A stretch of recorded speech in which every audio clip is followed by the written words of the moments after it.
Bom dia, nono ano.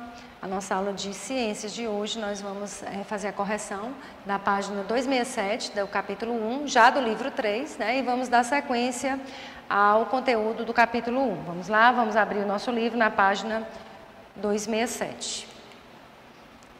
Na página 267, nós temos aí um texto que fala sobre a perda da biodiversidade, né, como um problema global, tá? Segundo dados apresentados, cerca de 75% da diversidade genética de culturas agrícolas foi perdida no último século. Um dos fatores responsáveis por isso foi o cultivo por agricultores de todo o mundo de variedades geneticamente uniformes e de alto rendimento e o abandono de muitas variedades locais.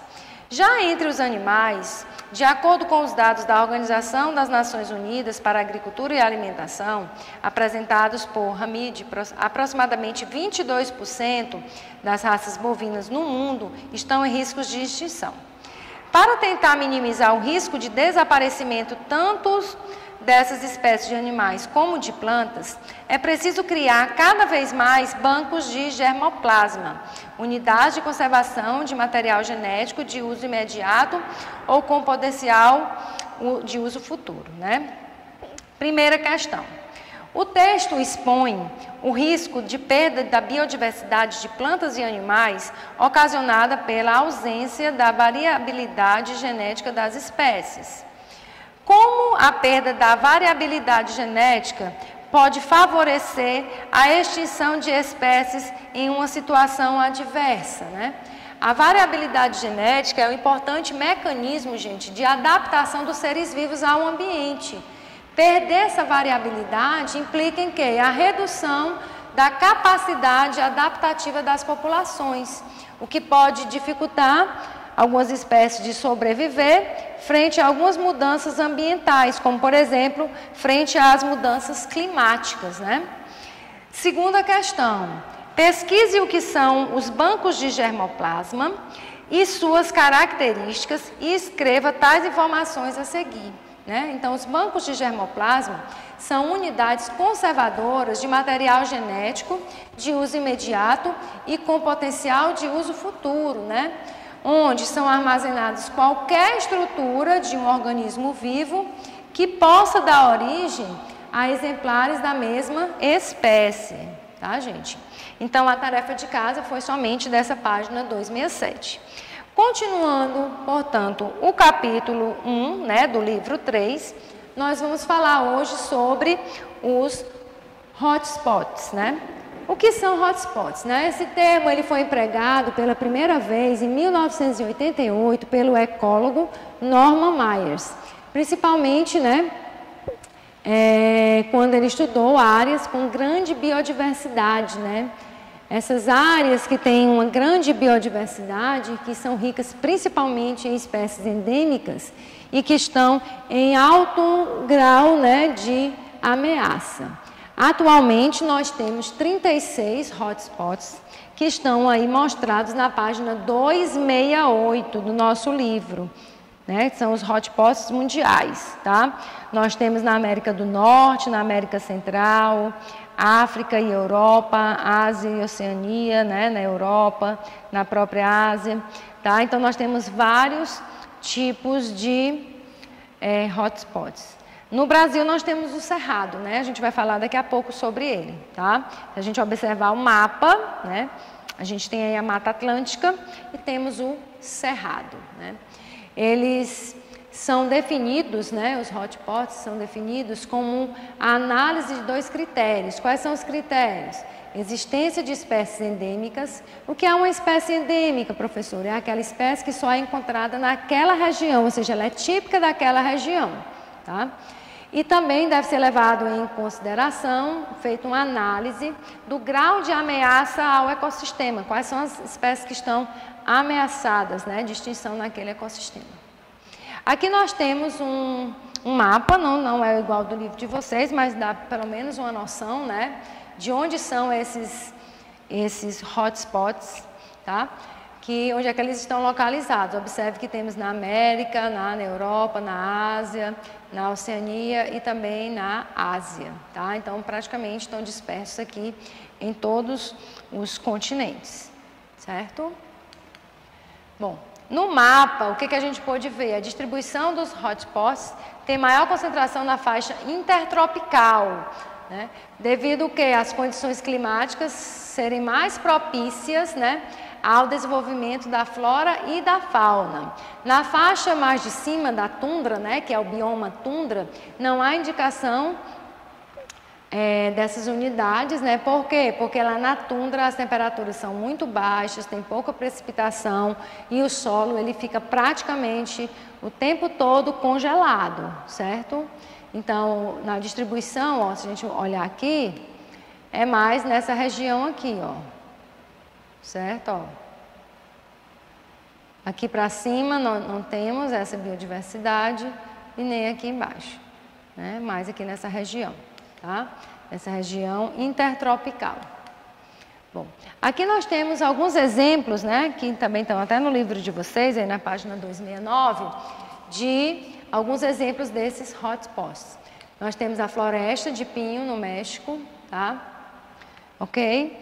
Nós temos a província florística da Califórnia, né, mostrando aqui as grandes sequoias, né, da Califórnia, tá? Aqui nós temos as ilhas do Caribe, né? Um outro ecossistema. E temos aqui as florestas valdívias, tá? Que também correspondem a um outro hotspots, né? Dos que nós citamos, nós trouxemos aqui só 4 para vocês terem uma noção de como é que eles são, né? Então, isso deve ser considerado os 2 fatores, né? Nesses ambientes nós temos espécies endêmicas, ou seja, espécies típicas da região, né? E também o grau de ameaça desse ecossistema também deve ser levado em consideração. Regiões em que 75% ou mais da sua vegetação original tenha sido destruída, né? Ela já entra para essa lista aí dos hotspots, tá? Ok? Agora nós vamos falar sobre essas unidades brasileiras. Nós temos 2 hotspots brasileiros, né? A Mata Atlântica e o Cerrado, tá? Na página 270 nós temos aí uma imagem, né, bem abrangente desse bioma, né, que é a Mata Atlântica, né? É um bioma que representa uma área de cerca de 15% do território brasileiro e esse bioma ele passa por 17 estados, né? Esse bioma lá no mapa ele estava mostrado, né, ao longo de toda a costa do litoral brasileiro, né? Ele abriga cerca de 72% da população, por quê? Porque ele fica na faixa do litoral e ele vai lá do norte, né, nordeste até o sul do Brasil. Tá? Por isso que ele abriga uma quantidade muito elevada da população brasileira.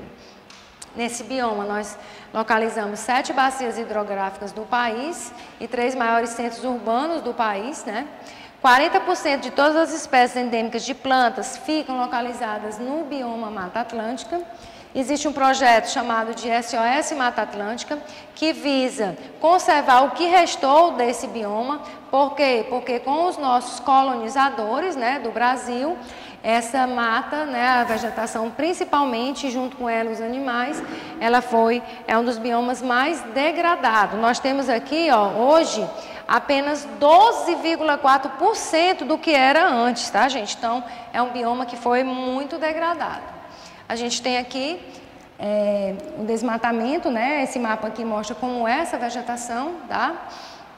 E aqui a sua localização. Aqui era a cobertura original da Mata Atlântica, ela vinha até aqui, né? Pegando até um pouco aqui dos estados do sul, não só a parte do litoral, mas essa parte mais interna, né? E aqui a cobertura atual, olha aqui as faixazinhas, ó. Já foi completamente, nós só temos 12,4% desse bioma que é a Mata Atlântica, né? Agora a gente vai falar sobre o Cerrado, né? O Cerrado, ele fica na região centro-oeste do Brasil, ele abrange 22% do território brasileiro. Ele é dotado, né, de uma grande quantidade de água.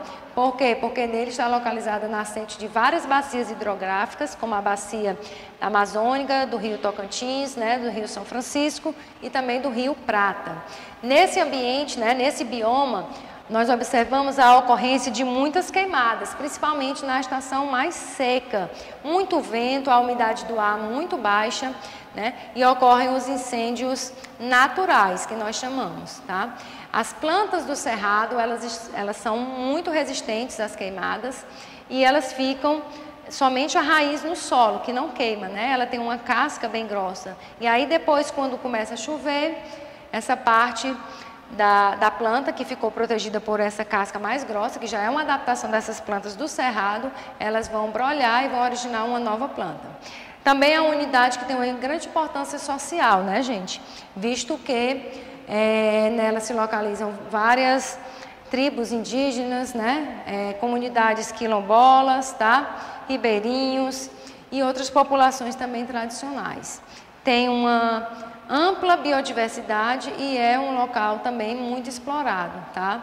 3/4, né, dele já está ameaçado, então praticamente só tem 25%, né, desse ambiente, ok? Ele está aqui, ó, as plantas do cerrado são plantas que são muito resistentes às queimadas, né? Quando volta a estação de chuva, elas brolham novamente e originam uma nova planta, tá? Então, o que está representado aqui de verde, gente, no mapa do Brasil, é a região do Cerrado, desculpa.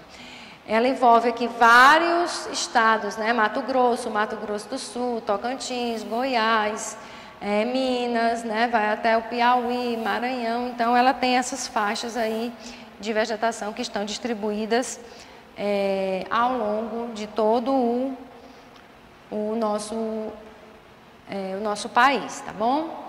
Então, gente, a nossa aula de hoje, ela vai ficando por aqui, tá? A gente abordou na aula somente a correção da aula passada, né? Da página 267, né? E falamos também sobre os hotspots, né? Do Brasil e do mundo, né? No Brasil nós temos 2 importantes, que são a Mata Atlântica e o Cerrado, né? Com essas características, tá bom? Então, vocês estudem, façam a tarefa que vai na agenda, né? Referente a essa aula. E a gente se vê na próxima semana, gente. Tchau, tchau.